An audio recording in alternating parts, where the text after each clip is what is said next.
Halo semuanya, apa kabar hari ini? Semoga saat ini Anda semua berada dalam keadaan sehat dan tetap semangat untuk melanjutkan aktivitas hari ini.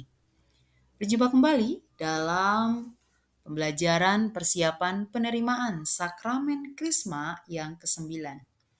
Nah, kali ini kita akan belajar dengan tema Menjadi Rasul di Tengah Masyarakat. Apa tujuan pembelajaran hari ini? Tujuan pembelajaran kali ini adalah peserta memahami bahwa penganugerahan Roh Kudus secara istimewa dalam sakramen penguatan mengutus kita menjadi rasul dalam membangun habitus baru dalam masyarakat dengan senantiasa berani membela iman, merintis perdamaian, keadilan, dan kebenaran.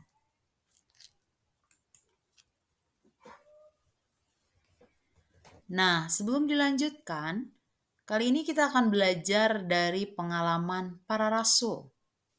Ya, siapa kira-kira gerangan?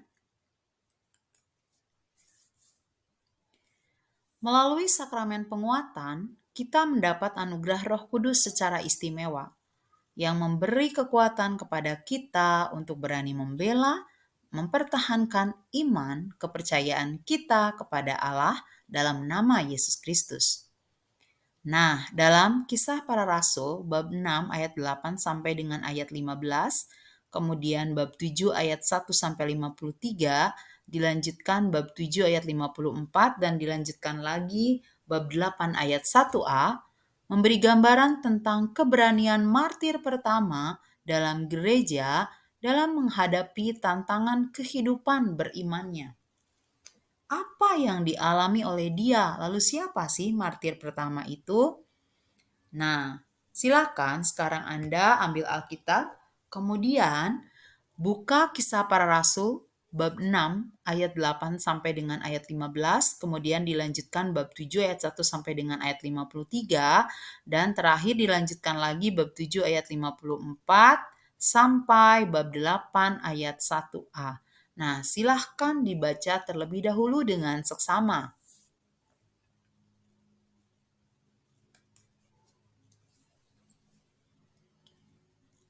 Bagaimana? Hebat bukan kisahnya? Nah, dari kisah para rasul tadi, kita akan berdiskusi 3 pertanyaan ini. Yang pertama, apa yang menarik dari tindakan Stefanus tersebut? Ya, apa yang menarik dari tindakan Stefanus tersebut? Kemudian yang kedua, apakah Anda mempunyai pengalaman yang mirip dengan pengalaman Stefanus? Dan yang ketiga, bagaimana kita mewujudkan semangat kemartiran pada zaman ini? Seperti apakah semangat kemartiran yang dapat diwujudkan pada zaman ini?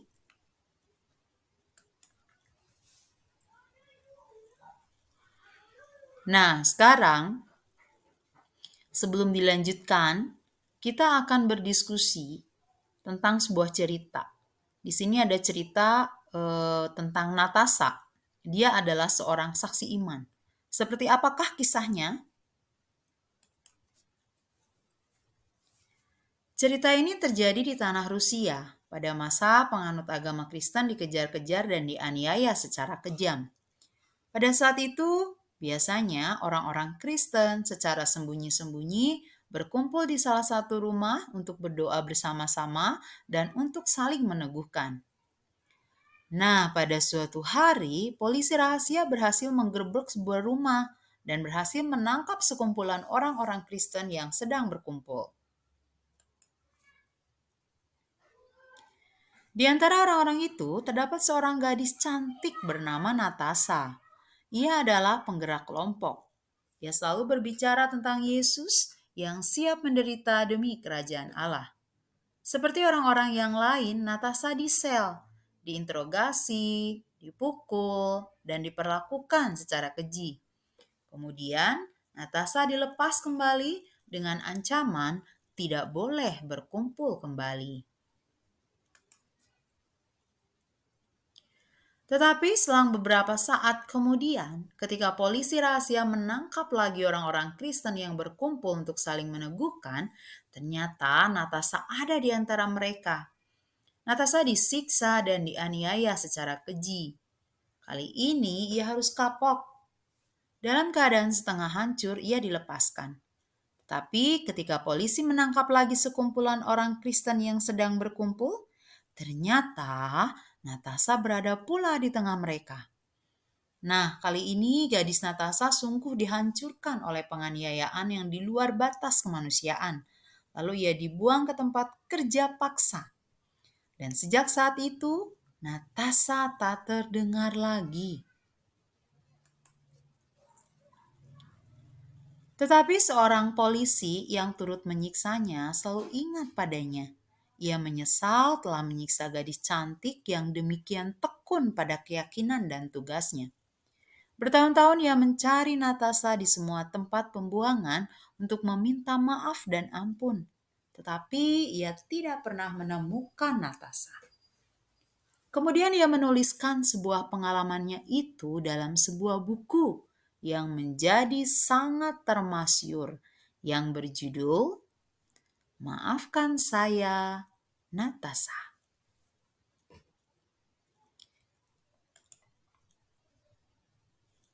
Bagaimana kisah tadi? Sungguh menarik, bukan? Nah, sekarang mari kita kembali melihat dari kisah cerita tadi. Ada dua pertanyaan refleksi. Setelah membaca kisah Natasha tadi, bagaimana kesan Anda terhadap cerita tadi? Apa yang menarik dan patut diteladani dari kemartiran Natasha?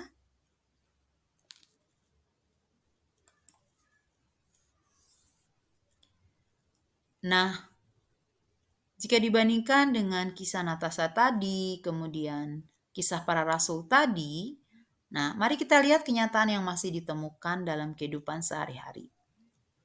Kita sebagai murid-murid Kristus seringkali harus berhadapan dengan situasi yang menantang dan menguji sikap hidup serta iman kita.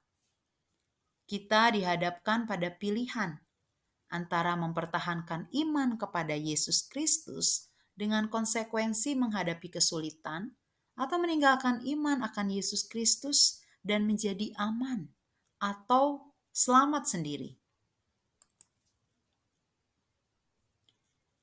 Melalui pengalaman di atas, kita belajar bahwa membela iman itu tidak terutama membela ajaran atau rumusan agama. Membela iman berarti membela agar kehendak Allah sungguh ditegakkan, diperlihatkan melalui tindakan kita.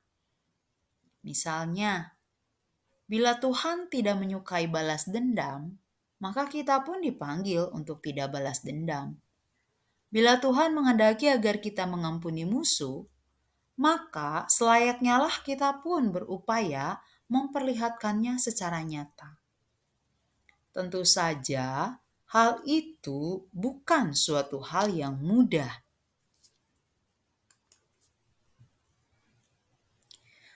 Kenyataannya masih banyak praktek-praktek hidup umat yang memprihatinkan.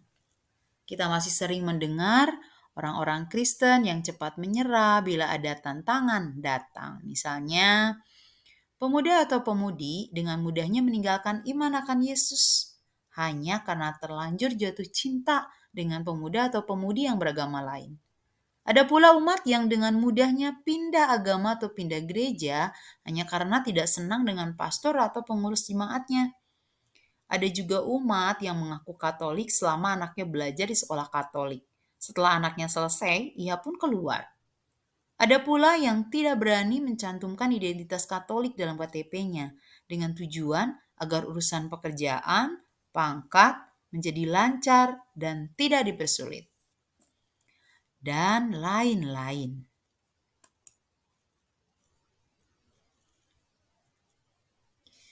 Nah, dari pengalaman Natasha dan juga kisah para rasul, kita diajak untuk membangun habitus baru.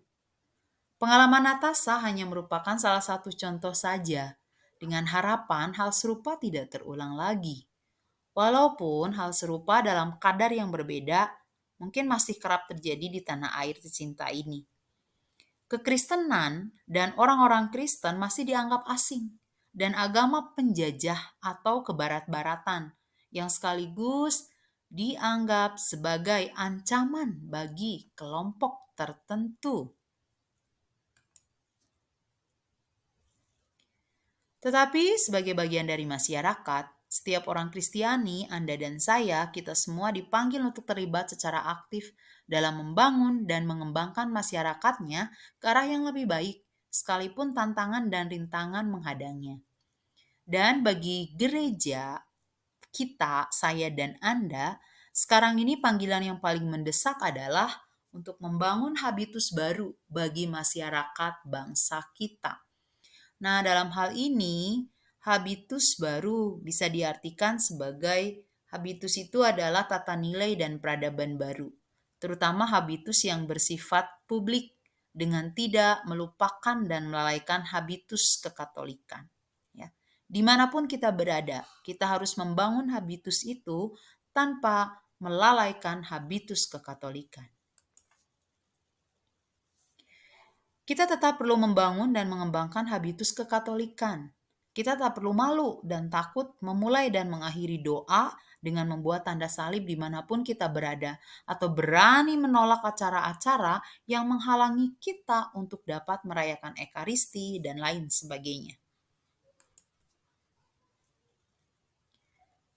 Nah, tentu saja sebagai warga masyarakat kita perlu berjuang keras membangun habitus baru dalam rangka menata peradaban bangsa ke arah yang lebih baik.